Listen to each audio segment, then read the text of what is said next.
Hi, I'm John from Just Whiskey. If you like today's show, thumbs up, like, subscribe. You know the routine. And check out the link for my new channel, Just Music, in the description below. And this is why I'm wearing my Devo shirt because hopefully I'm going to go see Devo in 2 days. And on my Just Music channel, I will give a full review of the Lena Lovitch opening up for Devo, opening up for the B-52s.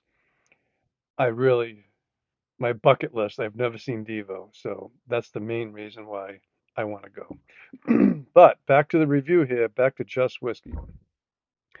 What I'm re-reviewing is Deanston 12, and I reviewed it a few short years ago, and I was lukewarm on it, and I really think it was due to batch variation.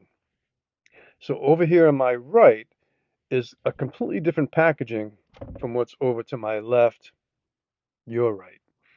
Um, and on my right, your left, this Deanston is completely different packaging. Um, I bought both of these years ago. Um, these ones over here to my left, I bought really soon after Ralphie declared his Whiskey of the Year, which was at least 4 or 5 years ago. So I cannot decipher the bottling codes. Usually I'm pretty good at getting a good guess. For the life of me, I cannot decipher these bottles. But both of these bottles are a few years old, at least. If anybody out there knows what the deal with this one here is, this one here I know on my right. I know I bought this in the U.S. and it's 750 milliliters. So that makes sense. But the packaging is completely different, and the bottles are completely different. Um, the one I'm going to review is it's got like a springbank kind of bottling. It's rounded, whereas the other one from which is definitely I bought this from the UK years ago, um, has more of a squared off neck as opposed to this rounded springbank ish looking bottle. Um, so I'm guessing this is a US release. Um, 46.3% ABV, non-chill filtered, no coloring added. It says so on this packaging. Um, However, the packaging to my left, it says that it's unchill filtered, but no mention of added color. However, I do believe all Deanstons are natural color because when I bought this UK bottling, um, I bought two different bottles, and the one I reviewed a long time ago was a much different color than this one, and this color is different from this one. So I've had three Deanston 12 bottles. All of them had different colors. So I'm guessing they're all natural. And I'm also assuming that they're 100% ex-bourbon. The, the one I'm reviewing does not disclose that, but the other bottle does say 12 years and ex-bourbon. So um, if anybody knows roughly how old, which came first, the chicken or the egg? The one I'm reviewing in the brown bottle or the ones in the wet label? Deanston in my area have never been easy to find. Um, the only thing I see occasionally really is the virgin oak. Um, but these older bottlings of Deanston 12, the one on my left over here, I think I paid at the time years ago probably $35, 35 to $40 for it. And this US release was probably a few years ago. Maybe I paid 50 or 55. However, now in my area, the Deanston 12s are close to $80, like 78 to $80. Um, so the prices almost doubled, really.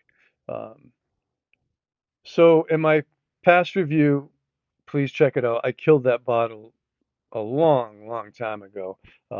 Again, the review was lukewarm. I wasn't that impressed by that bottling. Over the years, I've gotten so much feedback and comments, like people saying, "This is, are you crazy? This is the best bang for your buck bottle of single malt out there."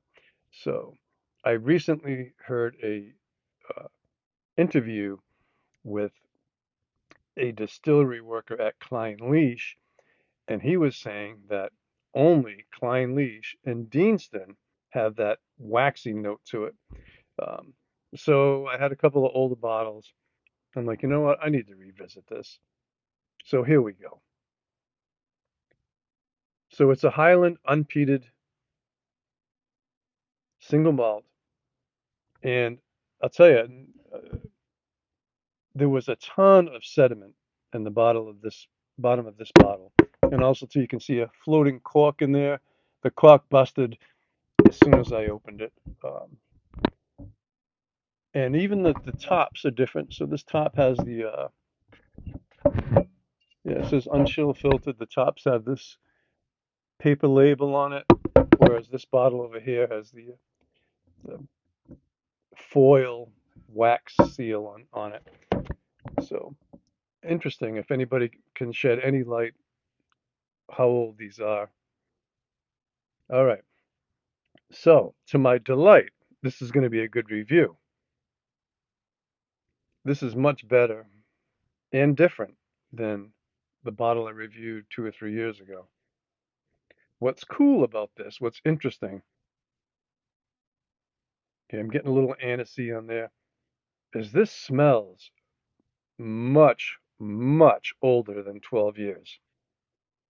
If somebody handed me this blind, I would say this is 20, 18, 20, 22 years old because it has that leather, old bookstore, a hint of sulfur, even though it's probably not sulfur, being 100% ex-bourbon. However, this packaging over here does not state 100% ex-bourbon. The one over here does. So I don't really know what the cask makeup of this. I'm assuming it's 100% ex-bourbon, but it has this older note to it. It's got a very complex nose. A little bit of anisey, cocoa. There's a herbaceousness about it. Vanilla cream. It smells sweet and inviting. Again, with that old bookstore mustiness to it. All right, on the palate.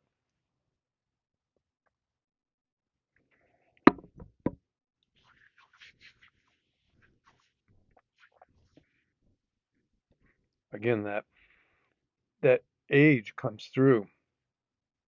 It feels like I'm drinking a 20-something-year-old whiskey. It's got a sweet and spiciness to it. There's some apple in there. Again, the mustiness, definitely cocoa.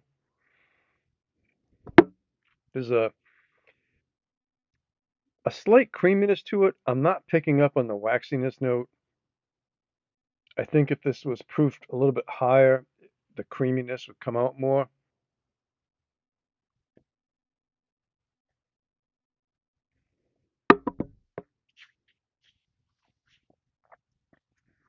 Definitely some honey in there, some gingerbread,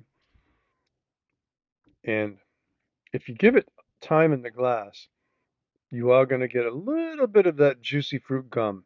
Just a little bit of fruits there in the background. The finish is medium to medium long with a sweet, lingering spiciness, which eventually becomes a bit astringent, all in a good way. Um, it does have the spiciness is just a twitch higher than I would prefer, but I'm not really complaining. But yeah, this just smells like it's 20 something years old.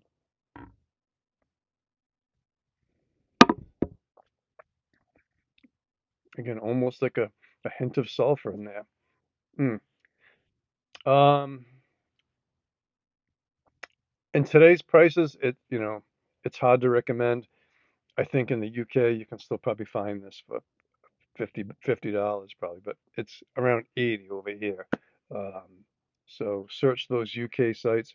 Score wise, this is a solid 7 out of 10.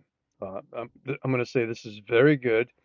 And if you really like a really malt barley 100% ex bourbon, um, integrity malt, no unchill filtered, no coloring added. Um, this offers some nice complexities. It's really turned me around with the whole Deanston thing. That one bottle was just so lukewarm to me that I didn't understand what all the hoopla was about. But now I do. And in time, I'm looking forward to cracking this bottle. And I do have a 10-year-old Bordeaux Deanston that I've heard great things about that I've had for years as well. And I eventually will get to that. All right, so Oktoberfest hats off to you all. Thanks for watching. Thumbs up, like, subscribe, and take care, folks. And watch Devo if you get a chance.